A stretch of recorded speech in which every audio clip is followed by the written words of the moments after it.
Welcome everyone to the channel of transition career solution. Myself Wasif Mumtaz, आपका chemistry educator, mentor, guide. आज मैं ISC chemistry 2023 का last minute suggestion लेके आया हूँ। मंडे हमारा एग्ज़ाम है, हमें मालूम है। सो किस तरह से अभी भी रिवीजन करके आप मैक्सिमम मार्क्स स्कोर कर सकते हो। जो मेरे पास शुरू से पढ़ रहे हैं, I am hoping that they are going to score the full marks because I have taught them in online classes in detail. मगर जो मेरे यूट्यूब के सब्सक्राइबर हैं, उन्होंने काफ़ी रिक्वेस्ट किया कि सर कुछ सजेशन लास्ट मिनट का दो, जिससे हम लोग, बहुत लोग स्पोर्ट्स पर्सन वगैरह हैं जिन्होंने स्पोर्ट्स पे मैक्सिमम ध्यान दिया और अभी लास्ट मोमेंट में वो पढ़ रहे थे। ये सभी के लिए सजेशन है जो मैं लास्ट 15 ईयर से पढ़ा रहा हूँ, जो मुझे एक्सपीरियंस है उसके ऊपर ये बेस्ड है। दिस इज़ नॉट कि 100% आपका मैच होगा, मगर लास्ट ईयर भी आप देख सकते हो जो मैंने सजेशन 2 साल पहले निकाला था, ठीक है, उसमें भी आपका 70 to 80% मैच हुए। पैटर्न वही रहता है। मैं अगर किसी रिएक्शन के नाम ले रहा हूँ या कुछ बता रहा हूँ तो उसमें से बहुत मल्टीपल क्वेश्चन आ सकते हैं जिसके बारे में हम लोग बात करेंगे। सो इसे 1x में ही देखिए, ये रिक्वेस्ट है, और स्लोली देखिए। ये सब PDF में अटैच भी कर दूंगा, मगर लिखोगे तो ज़्यादा बेटर है। So last minute suggestion. Maximum लोगों को मार्क वेटेज मालूम है, मगर फिर भी मैं लास्ट मोमेंट के लिए एक बार आपको दिखा देता हूँ आईएससी 2023 में केमिस्ट्री का मार्क्स वेटेज क्या है। Physical chemistry, inorganic and organic, इस डिफरेंट पार्ट में ये केमिस्ट्री डिवाइड है। सबसे पहले फिजिकल केमिस्ट्री में आते हैं। फिजिकल केमिस्ट्री में सॉल्यूशंस है, इलेक्ट्रोकेमिस्ट्री है, केमिकल काइनेटिक्स है। कितने मार्क्स अलॉट किए गए हैं? 25 मार्क्स। अगर आप थोड़ा सा 3 से डिवाइड कीजिएगा तो क्या आएगा? 8 पॉइंट समथिंग। मतलब यहाँ पे टोटल आपका 8 मार्क्स करके मिनिमम एक चैप्टर से आएंगे। तो आप बोलोगे सर ये 24 है, मतलब 1 मार्क्स और किसी एक चैप्टर से हो सकते हैं। तो कॉम्बिनेशन ऐसा भी हो सकता है 8 9 8। Are you getting my point? या हो सकता है 10 8 7। So this 3 chapters are very important and very easy to understand. मैं आऊंगा भी डिटेल में फिजिकल में क्या क्या इंपॉर्टेंट है। पहले ये बता दूं वेटेज। इनऑर्गेनिक में 2 ही चैप्टर है, D block, F block and coordination compound, and 14 marks का। यहाँ पर देखा गया है कि this is basically of 6 marks and this is of 8 marks. मुझे इस बार ऐसा लगता है कि ये 6 और 8 में डिवाइड होगा। कोऑर्डिनेशन है, इंपॉर्टेंट है। डीएनएफ ब्लॉक में मैं कुछ चीज़ें बताऊंगा, उसको अच्छे से करके जाओगे, डरने की जरूरत नहीं है। Organic, halo alkane, hello Erin, alcohol, phenol ether, aldehyde ketones, carboxylic acid, organic containing compounds, biomolecule. कितने मार्क्स है? 31 मार्क्स। कितना चैप्टर है? 5 चैप्टर है। तो अगर आप देखोगे 6 मार्क्स करके भी चलोगे तो हर चैप्टर से 6 मार्क्स है, मगर ऐसा नहीं है। यहाँ पर देखा गया है कि ये 8 8 8 कितना हो गया? 8 3 सा 24, ठीक है। और ये 2 से 3 मार्क्स का रहता है। 24 एंड 3 कितना हो गया आपका? 27। और ये 4 मार्क्स का है। और कभी ऐसा रिवर्स होता है कि ये 4 मार्क्स का आ गया, ये 8। समझ में? परमुटेशन कॉम्बिनेशन समझ में आ रहा है यहाँ पे? तो आप ये लेके चलो कि मिनिमम ये जो चैप्टर्स है, यहाँ पर से आपका जितना भी कम, यहाँ से आपका 27 मार्क्स आने वाला है। ये 4 चैप्टर्स है। बायोमॉलिक्यूल से 3 और 4 मार्क्स। यही ऑब्जर्व किया गया है, जो ट्रेंड्स आईएससी फॉलो करते हैं बेसिकली, ठीक है। सो अब हमें समझना है कि हमारे लिए इंपॉर्टेंट क्या है। मैं सबसे पहले फिजिकल केमिस्ट्री में आता हूँ। फिजिकल केमिस्ट्री चैप्टर सॉल्यूशन, क्या क्या इंपॉर्टेंट है? सबसे पहले हेनरीज लॉ के बारे में दिमाग में रखो एकदम। हेनरीज लॉ डेफिनेशन देख लो अच्छे से, थ्योरी में आने का चांसेस है, प्लस न्यूमेरिकल्स। आप बोलोगे सर न्यूमेरिकल लास्ट मोमेंट में कुछ नहीं, आपके पास जो भी बुक है आप बस उसका एग्जाम्पल देख के प्रैक्टिस कर लो अगर टाइम नहीं है। क्या फॉर्मूला यूज होगा? Partial pressure is directly proportional to the Henry constant, ये हेनरी कांस्टेंट है, into mole fraction of a substance. याद रखोगे, यही चीज में कभी कभी ट्रिक देता है मोलालिटी देख के। तो this mole fraction is also a molality, this is a relation, ठीक है, जहां पर हम लोग जानते हैं फंडामेंटल, ठीक है। Is it okay? सो ये हमारा हेनरीज लॉ का फंडामेंटल, इसके ऊपर सम्स देख लेना। उसके बाद हम लोग कॉलिगेटिव प्रॉपर्टी में आएंगे। रॉल्स लॉ में relative lowering of vapour pressure,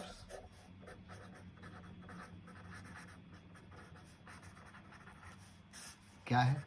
del P by P naught. सिर्फ न्यूमेरिकल, कुछ नहीं देखना है, ठीक है।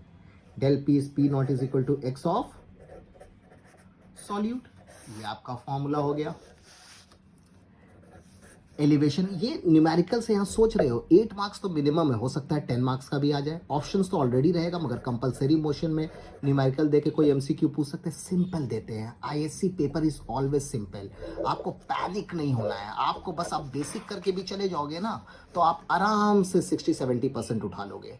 क्योंकि आईएससी में सबसे टफ काम है फेल होना, कोई फेल नहीं होते, बिकॉज आप अगर चैप्टर को रीड भी करके हो तो आप जितना भी कम 70 में आप 30-35 कर लोगे, क्योंकि वहां पर रीड किया हुआ भी शैलो नॉलेज से काफ़ी डायरेक्ट क्वेश्चन आते हैं। हाँ, जिनको 100 लाना है, फुल मार्क्स लाना है, उनको डेप्थ नॉलेज चाहिए। सो ये डेप्थ ऑलरेडी आप जानते हो। एलिवेशन इन बॉइलिंग पॉइंट, क्या फॉर्मूला है हमारा, बस फॉर्मूला ओरिएंटेड सम यहाँ पर देखना है। Del T B is equal to K B into molality. अगर ये नॉन इलेक्ट्रोलाइट है, अच्छे से बच्चों जब नॉन इलेक्ट्रोलाइट इलेक्ट्रॉइड दोनों का एग्जाम्पल देख लेना, ठीक है। Del T B is equal to I into K B, ये किसके लिए यूज होता है, इलेक्ट्रोलाइट सब्सटेंस के लिए। मैं लेक्चर ऐसे सॉल्यूशन का दे दूंगा जो डिटेल में है, मगर जो पोर्शन बता रहा हूँ आप सिर्फ वो पोर्शन ओपन करके उस जगह पे देख सकते हैं न्यूमेरिकल्स। मैंने भी एकदम बेसिक न्यूमेरिकल्स कराया है, लेंदी वीडियो है, पूरी देखने की जरूरत नहीं, सिर्फ न्यूमेरिकल्स ओपन करके दो न्यूमेरिकल सबका देख लीजिए, काम हो जाएगा, उसको लिख लीजिए। Not depression in freezing point, थोड़ा हिल रहा होगा कैमरा, अभी पूरा सेटअप बाकी है। मैंने आज मंडे एग्जाम इसलिए जल्दी जल्दी में मैंने ये बनाया, देखो अच्छे से, बहुत हेल्प करेगा। Depression and freezing point, del T F is equal to K F into M. M क्या है, मोलालिटी है, ठीक है, नॉन इलेक्ट्रोलाइट के लिए। Del T F is I into K F into electrolyte. ये सम आप सिंपल वे में देखोगे बहुत जगह डेल टी एफ का एक और फॉर्मूला जो के एफ है, आई है, अपनी जगह पे है। मोलालिटी में आप देखोगे, मोलालिटी में mass of solute by molecular mass of solute into 1000 by mass of solvent। ठीक है, मैं आपको बार बार बोल रहा हूँ, मेरा लेक्चर नीचे सब दिया हुआ है, आप उसी को अगर अच्छे से देख लोगे, ये क्या होगा, सॉल्वेंट होगा। ठीक है, मैंने W से रिप्रेजेंट किया है, ये भी W है, ये भी W। तो इस तरह से आपका फंडामेंटल जो आपने डेल टीबी में देखा था, तो डेल टीबी भी इसी तरह यहाँ पर यूज हो सकता है, मोलालिटी को चेंज करके। यही दो टाइप का सम्स देख के जो सिंपल आता है, सैम्पल पेपर करना मत भूलना, 20 से 25% कॉमन सब फंडामेंटल पे रहता है। यहाँ पर देख लो, ऑस्मोटिक प्रेशर क्या करता है, पाई ऑस्मेटिक प्रेशर, कॉन्सेंट्रेशन, मोलारिटी हो या मोलालिटी, दोनों यहाँ पर सेम होता है। ठीक है, क्यों होता है वो आप लेक्चर में देख सकते हैं, अभी बस मार्क्स स्कोर करना है। आर क्या है, molar gas constant, T temperature. एक और फॉर्मूला यूज होता है इसके जगह पे, जहाँ पर नंबर ऑफ मोल आ जाता है। बहुत बार मॉलिक्यूलर मास निकालने के लिए दिया जाता है, जहाँ पर ऑस्मेटिक प्रेशर दिया है, वॉल्यूम दिया है, मास ऑफ अ सब्सटेंस दिया है, this is mass of a substance. R दिया है, टी दिया है। आर का वैल्यू यहाँ पर हम लोग क्या लेते हैं, 0.0821, वो आपका दिया रहेगा क्वेश्चन पेपर के फ्रंट में, उसे देख लीजिएगा। लीटर एटमॉस्फेयर पर केल्विन पर मोल, या फिर देखोगे 0.083 लीटर बार पर केल्विन पर मोल दिया है। ठीक है, वह उसके अलावा कुछ क्वेश्चन है जो एमसीक्यू वगैरह में काफ़ी मिलेगा। वैंट ऑफ फैक्टर, आप बोलोगे sir वैंट of factor last moment में अगर नहीं किया है तो क्या होगा, मत करो, मगर ये तीन चीज़ अच्छे से देख के जाओ। ठीक है, एमसीक्यू में आता है डिसोसिएशन के लिए वैंट ऑफ फैक्टर क्या होता है। डिसोसिएशन के लिए वैंट ऑफ फैक्टर किससे डेजिग्नेट करते हैं, आई से। आई को क्या बोलते हैं, वैंट ऑफ फैक्टर। डिसोसिएशन के लिए हमारा आई हमेशा क्या होगा, लेस देन 1। ठीक है, नो, ग्रेटर देन 1। डिसोसिएशन के लिए याद रखना। एसोसिएशन, जहां पर मॉलिक्यूल एसोसिएट करे, ये डायरेक्ट क्वेश्चन आता है, लग साथ दे दिया तो हो सकता है कॉमन सेम टू सेम भी मिल जाए आपको। I is less than 1। और नॉन इलेक्ट्रोलाइट के लिए क्या होता है, आई इज इक्वल टू 1। अच्छे से देख लो बच्चों, डिसोसिएशन के लिए ग्रेटर देन 1, एसोसिएशन के लिए लेस देन 1, नॉन इलेक्ट्रोलाइट के लिए इज इक्वल टू 1। इसके अलावा थ्योरी पोर्शन में क्या क्या चीज़ यहाँ पर आप लोग पहले करोगे, हेनरीज लॉ का डेफिनेशन मैंने बोला दिमाग में रखने के लिए।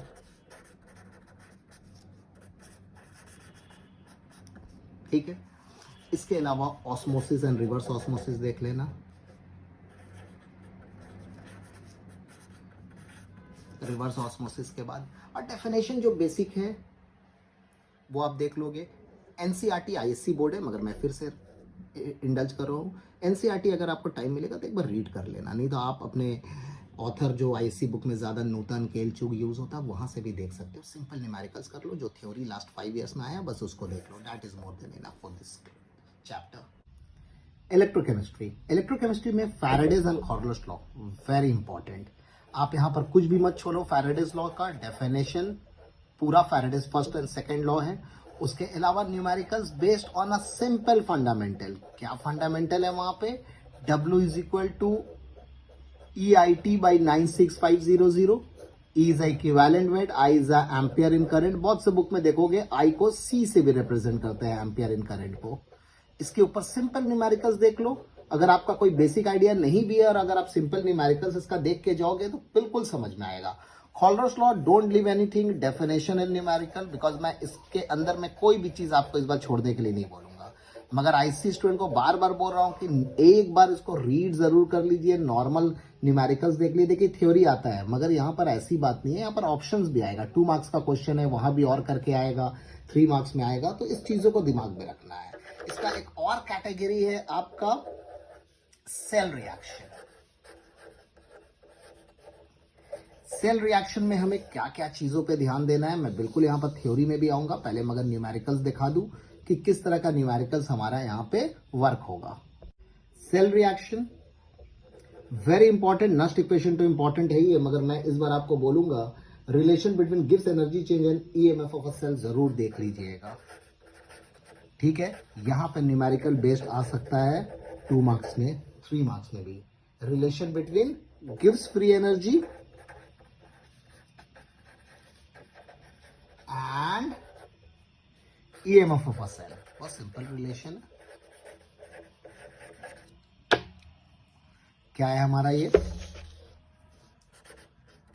Del G is equal to minus N F E naught, ये स्टैंडर्ड ले लीजिएगा तो ये दोनों क्या हो जाएगा दिस। इसके अलावा हमारे सेल रिएक्शंस में और क्या इंपॉर्टेंट थिंग है? नस्ट इक्वेशन पे न्यूमेरिकल बेस्ड। ठीक है, नस्ट इक्वेशन हमारा क्या होता है? E cell is equal to, just सिर्फ डेटा आप देखो ना, सम्स कितना है। अगर कोई बेसिक नॉलेज में नहीं भी है तो बेसिक आइडिया देखो, ये सब सारे मेरे लेक्चर्स में दिए हुए हैं। आप सिर्फ उस न्यूमेरिकल्स को निकाल के, आप पूरा लेक्चर नहीं देखना चाहते, जो न्यूमेरिकल्स मैंने बताया उससे प्रैक्टिस कर लो, काफी हेल्प करेगा। Log concentration of products by reactant, कुछ लोग हैं जिन्होंने अभी लास्ट मोमेंट में पढ़ना शुरू किया है तो उनको भी मैं यही सजेस्ट करूंगा कि आप मेरे वीडियो का, मैंने सारे चैप्टर्स का नीचे लगा देना है, जो बोल रहा हूं उस पोर्शन को जाके आप पर्टिकुलर देख लो। तो ये 2 चीजें यहां पर बहुत इंपॉर्टेंट है। ठीक है, chemical kinetics, difference between order और मॉलिक्यूलरिटी ऑलवेज इंपॉर्टेंट। अगर कभी आया भी है, रिपीट भी हो रहा है, then also this is a very important question. Numerical based on, याद रखोगे हाफ लाइफ पे काफी क्वेश्चन आएगा। टी हाफ हमारा क्या होता है? 0.693 by rate constant, this k is known as rate constant. So इसके ऊपर क्वेश्चन आएगा, हाफ लाइफ निकालने के लिए रेट कांस्टेंट दिया हुआ है। दूसरा फंडामेंटल हमारा जो क्वेश्चन आएगा वो T is equal to 2.303 by K log initial by final, initial concentration by final concentration भी ले सकते हैं, प्रेशर भी हो सकता है। तो ये टी का एक और फॉर्मूला क्या बन जाएगा? 2.303। ये एकदम सिंपल न्यूमेरिकल निकाल के बस केल चुग न्यूटन जो भी आपके पास है वहां से देख लो, या और भी कोई ब्ला ब्ला बुक मेरे लेक्चर में तो बिल्कुल है, वहां पर आप पूरा देख सकते हैं। बस बेसिक कम से कम 2 न्यूमेरिकल्स देख लो, बेसिक आइडिया क्लियर हो जाएगा। Arrhenius equation is very important. Arrhenius equation based question बहुत बार पूछता है, आर्हेनियस इक्वेशन क्या है? K is equal to A E to the power minus E A by R T. इसका न्यूमेरिकल जरूर देख लीजिएगा। तो काइनेटिक्स में मुझे यही बोलना है कि इस चीजों पे खास ध्यान रखिए, आपको काफी कुछ यहाँ पे इंपॉर्टेंट मिलेगा। Inorganic chemistry, inorganic chemistry total 15 marks का आता है। डीएनए ब्लॉक दिखा गया है, कभी 6 मार्क्स का आता है, ठीक है, कभी 7 मार्क्स का आता है, इससे ज्यादा देखा नहीं गया है। ठीक है, तो 6 मार्क्स भी अगर आप इसे लेके चलते हो तो आपका बाकी का 9 मार्क्स अगर आप देखोगे तो कहाँ आएगा आपका कोऑर्डिनेशन कंपाउंड में, कभी ये 7 मार्क्स का भी आता है। अभी जो ट्रेंड्स चल रहा है मैं उसी पे डिस्कस कर रहा हूँ। D and F block elements में क्या क्या इंपॉर्टेंस है जो आपको एकदम नहीं छोड़ना है। बाकी आप पूरा चैप्टर पढ़ो ना, मगर जो सजेशन है उसके ऊपर अच्छे से ध्यान दो। Lanthanide contraction and it's sequences, actinides and lanthanide comparison, मैं एक पीडीएफ दे रहा हूँ नीचे में, आप डिस्क्रिप्शन बॉक्स में देख सकते हैं। डी एंड एफ ब्लॉक का पीडीएफ है, मेरी गूगल ड्राइव की लिंक है, आप वहां से डाउनलोड कर लोगे। उसमें काफी चीजें शॉर्ट में दी हुई है जो मैंने बनाया है। KMnO4 का एक्सट्रैक्शन देख लोगे, inter conversion of chromate and dichromate ion देख लोगे, और आप देखोगे कि सैंपल पेपर में रिएक्शन दिया हुआ है K2Cr27 एंड KMnO4 का, तो रिएक्शन को जरूर देख लेना, क्योंकि K2Cr27 एंड KMnO4 का जो रिएक्शन है ये इस बार मैं काफी स्कूल्स में काफी जगह देख रहा हूँ, जैसे reaction with KI, okay, reaction with H2S, FeSO4, ठीक है। तो these are some of the important topic in DNF block. Next inorganic chapter, coordination compound. Coordination compound में एक चीज को याद रखना कि कोऑर्डिनेशन कंपाउंड में आपको लिगेंड, ऑक्सीडेशन नंबर और IUPAC का आइडिया होना चाहिए, नहीं तो आप ये चैप्टर में जिस तरह का क्वेश्चन आता है आप नहीं कर पाओगे। तो ये आप जितना भी शैलो नॉलेज करो, मगर इसका बेसिक आइडिया और डिटेल आइडिया होना जरूरी है। जैसे लिगेंड में मोनो बाई सभी चीज पूछते हैं, बट हेक्साडेंटेड एक इंपॉर्टेंट क्वेश्चन है कि which of the following is a hexadentate ligand, जो MCQ मैच द कॉलम में भी आता है, जिसका एग्जांपल है EDTA ion, ethylene diamine tetra acetate ions. तो ये एक लिगेंड के ऊपर इंपॉर्टेंट है। Oxidation number central metal and central atom का है, मैं कोऑर्डिनेशन का भी लिंक नीचे दे दूंगा, आप बिल्कुल वहां से लेक्चर देख सकते हैं। एंड IUPAC नेमिंग, ठीक है, कटाइनिक कॉम्प्लेक्स का, अनाइनिक कॉम्प्लेक्स का, न्यूट्रल कॉम्प्लेक्स का। तो ये आपको आइडिया एकदम पूरा होना चाहिए, तभी आप इस चैप्टर को कर, क्योंकि यहां पर याद रखो, यहां पर जो रेंज है इसका, ये 7 से लेकर 10 मार्क्स के बीच में आता है, या 10 मार्क्स भी आ सकता है। तो ये एक बहुत बड़ा चंक है, जो 10 मार्क्स मतलब एक बहुत बड़ा मैटर करता है 70 में, ठीक है। Maximum minimum 7 marks.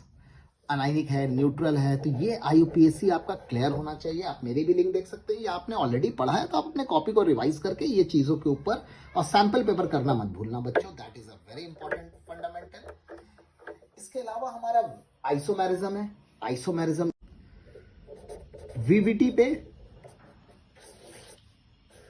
Inner orbital complex, outer orbital complex, काफी क्वेश्चन है एकदम, यहां से एक मैंडेटरी है ही है, एकदम ये आएगा ही आएगा, ये एकदम कंपलसरी, ये देता ही है ये। यहां से हाँ डिफरेंट क्वेश्चन आएगा, यहां से आपसे पूछा जाएगा हाइब्रिडाइजेशन बताने, लो स्पिन हाई स्पिन, ठीक है, हाई भी होगा ना, ये मैं क्या कर रहा हूं ठीक है, हाइब्रिडाइजेशन, शेप, मैग्नेटिक मोमेंट, जो पैरामैग्नेटिक डायमैग्नेटिक बोलते हैं हम लोग,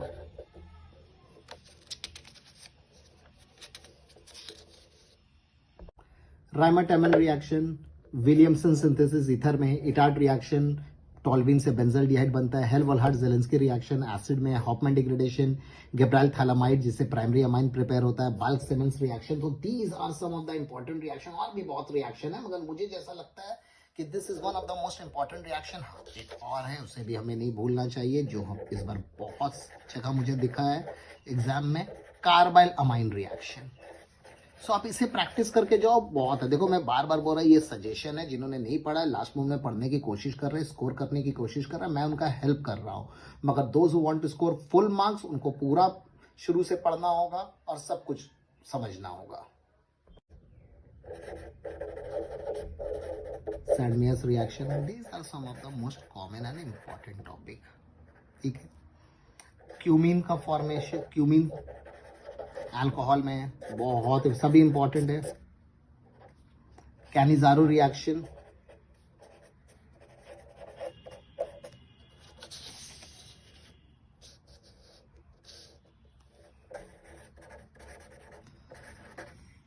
एल्डोल कंडेंसेशन, ये सब तो एकदम छोड़ ही नहीं सकते, सोच ही नहीं सकते इसके बारे में। रोजेनमंड रिडक्शन,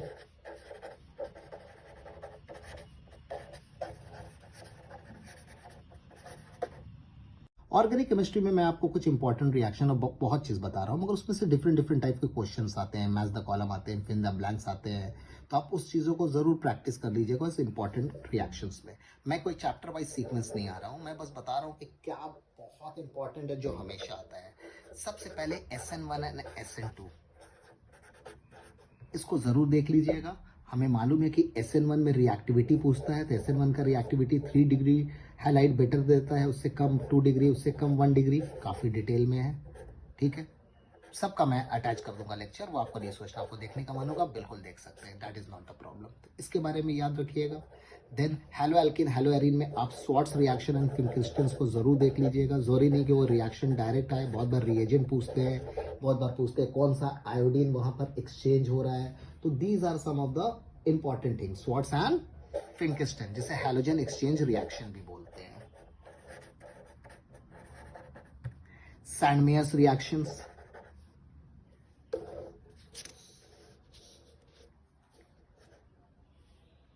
ऑटर ऑर्बिटल में, सभी में ये चीज़ों को अच्छे से देख लीजिएगा। उसके अलावा CFT है हमारा, क्रिस्टल फील्ड थ्योरी।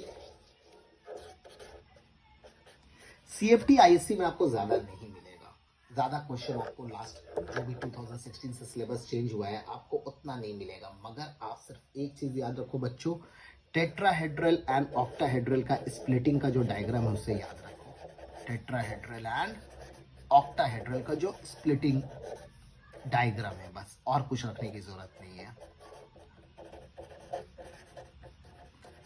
ठीक है, इंपॉर्टेंस एंड यूजेस हमेशा के लिए इंपॉर्टेंट है कोऑर्डिनेशन कंपाउंड के लिए। So these are some of the important thing. मैं सभी का लेक्चर भी दे दूंगा, अगर आपको जरूरत पड़ेगा और आपने ऑलरेडी पढ़ रखा है तो बस बुक खोलो ना, सिंपल एग्जाम्पल देखो, क्लास मोमेंट है, कोई जरूरत नहीं है, it's very simple. Organic chemistry में मैं आपको कुछ इंपॉर्टेंट रिएक्शन और बहुत चीज़ बता रहा हूँ, मगर उसमें से डिफरेंट डिफरेंट टाइप के क्वेश्चंस आते हैं, मैच द कॉलम आते हैं, फिल द ब्लैंक्स आते हैं। तो आप उस चीज़ों को ज़रूर प्रैक्टिस कर लीजिएगा इस इंपॉर्टेंट रिएक्शंस में। मैं कोई चैप्टर वाइज सीक्वेंस नहीं आ रहा हूँ, मैं बस बता रहा हूँ कि क्या बहुत इंपॉर्टेंट है जो हमेशा आता है। सबसे पहले SN1 एंड SN2, इसको ज़रूर देख लीजिएगा। हमें मालूम है कि SN1 में रिएक्टिविटी पूछता है, तो SN1 का रिएक्टिविटी 3 डिग्री हाईलाइट बेटर देता है, उससे कम 2 डिग्री, उससे कम 1 डिग्री, काफ़ी डिटेल में है। ठीक है, सबका मैं अटैच कर दूंगा लेक्चर, वो आपको नहीं सोचना, आपको देखने का मन होगा बिल्कुल देख सकते हैं, that is not the problem. तो इसके बारे में याद रखिएगा। Then haloalkane haloarene में आप स्वाट्स रिएक्शन एंड फिंक्रिस्टन्स को जरूर देख लीजिएगा। जरूरी नहीं कि वो रिएक्शन डायरेक्ट आए, बहुत बार रिएजेंट पूछते हैं, बहुत बार पूछते हैं कौन सा आयोडीन वहां पर एक्सचेंज हो रहा है। तो these are some of the important things, Swarts and Finkelstein, जिसे हैलोजन एक्सचेंज रिएक्शन भी बोलते हैं। सैंडमेयर्स रिएक्शंस,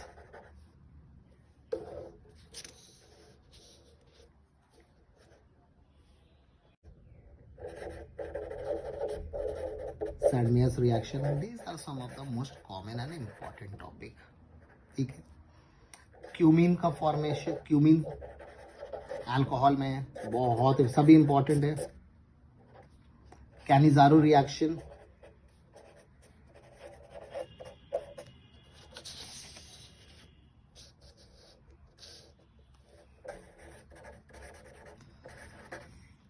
एल्डोल कंडेंसेशन, ये सब तो एकदम छोड़ ही नहीं सकते, सोच ही नहीं सकते इसके बारे में। Rosenmund reduction,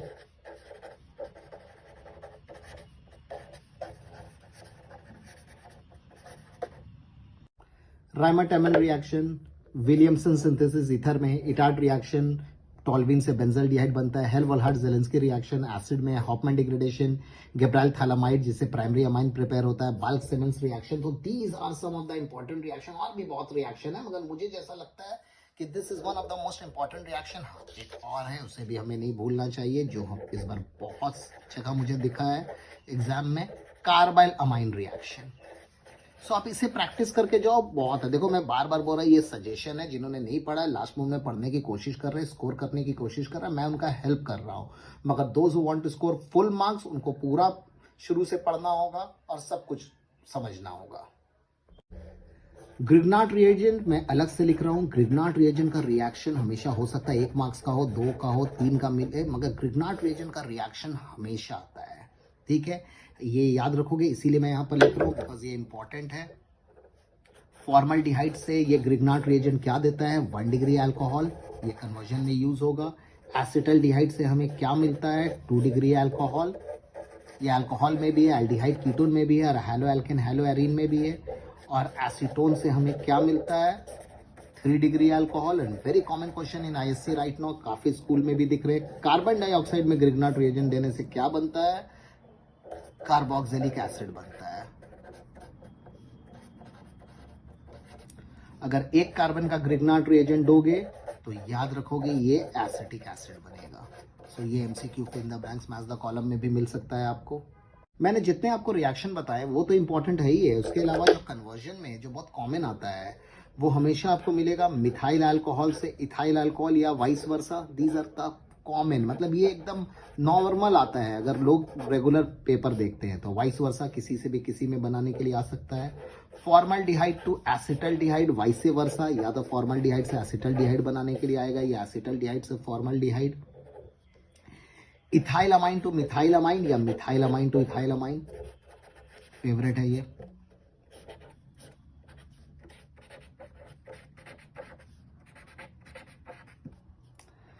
formic acid to acetic acid और acetic acid to formic acid.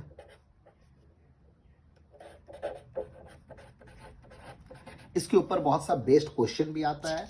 और इसके अलावा जो भी आप कन्वर्जन कर रहे हो ऑर्गेनिक का, बिल्कुल एल्डोल कैनिजारो ये सब तो हमेशा करना है, मगर उसके अलावा जो नॉर्मल है कंक्लूजन है ABCD में आ सकता है, ये 8 कन्वर्जन मतलब वाइस वर्सा है, इसको मैं हमेशा टॉप में रखूंगा। Important distinguish always 1 degree 2 degree and 3 degree alcohol के बीच में डिस्टिंग्विश। जानते हैं लुकास रिएजेंट यूज होता है, देख लोगे लुकास ही यूज करोगे, और भी कुछ दिया हो तो नहीं करना है, लुकास रिएजेंट। दूसरा distinguish between methanol and ethanol.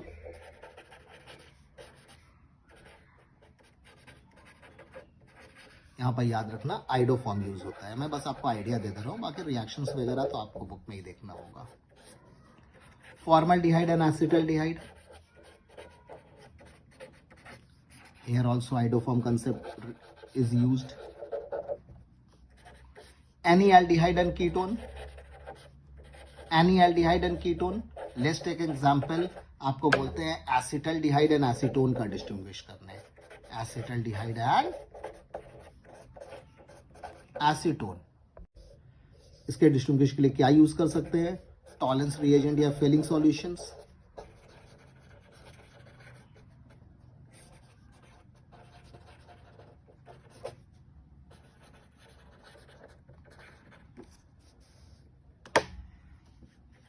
इसके अलावा 1 degree amine, 2 degree amine and 3 degree amine, Hinsberg reagent use होता है।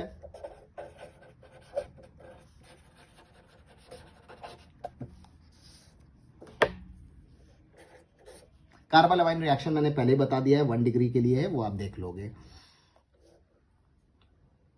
फॉर्मिक एसिड और एसिटिक एसिड, कॉमन क्वेश्चन है, मुझे मेरा गट फीलिंग बोल रहा हो सकता है एकदम आ ही जाइए, बिकॉज बहुत स्कूल के एग्जाम में मैंने देखा है और मैं भी इस बार सजेशन में से डाला। Formic acid and acetic acid का डिस्टिंग्विश याद रखोगे, ये टॉलेंस रिएजेंट के थ्रू होता है। आप जब बुक में देखोगे तो वहां पर दिखेगा, तो जो टॉलेंस रिएजेंट है उसे कर लेना।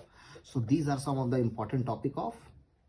इसके अलावा बहुत कुछ है जो एसिडिटी बेसिसिटी के बारे में डिफाइन करता है, मगर मैं वो चीज़ों में नहीं आ रहा हूँ अभी, क्योंकि मैं ये लास्ट मोमेंट में उन लोगों के लिए लेक्चर बना रहा हूँ जो यहाँ पर लास्ट मोमेंट में एटलीस्ट 60 to 70% स्कोर करना चाहते हैं, तो उन लोगों के लिए मैं सजेशन बना रहा हूँ।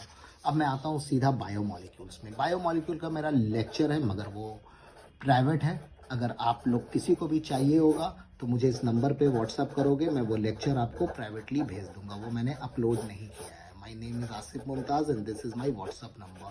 It's a humble request कि प्लीज़ कॉल मत करना बच्चों, ठीक है, पहले व्हाट्सअप करना है। बायोमोलिक्यूल्स में क्या क्या इंपॉर्टेंट है, जो मैं लेक्चर्स आपको दे रहा हूँ उसको अच्छे से कर लो, कुछ करने की ज़रूरत नहीं है, वो लेक्चर में सब कुछ दिया हुआ है। यहाँ पर जितना भी मिनिमम 4 to लेके 5 to 6 मार्क्स के बीच में यहाँ पर से आता है, जो सब कुछ हो जाएगा। फिर भी कुछ लोग बोलेंगे कि नहीं सर कार्बोहाइड्रेट में, फिर भी बता दो क्या है, तो याद रखो ग्लूकोज का रिएक्शन HI के साथ जरूर देख लेना। HI हो गया हाइड्रोक्साइल अमाइन हो गया, ब्रोमीन वाटर, नाइट्रिक एसिड।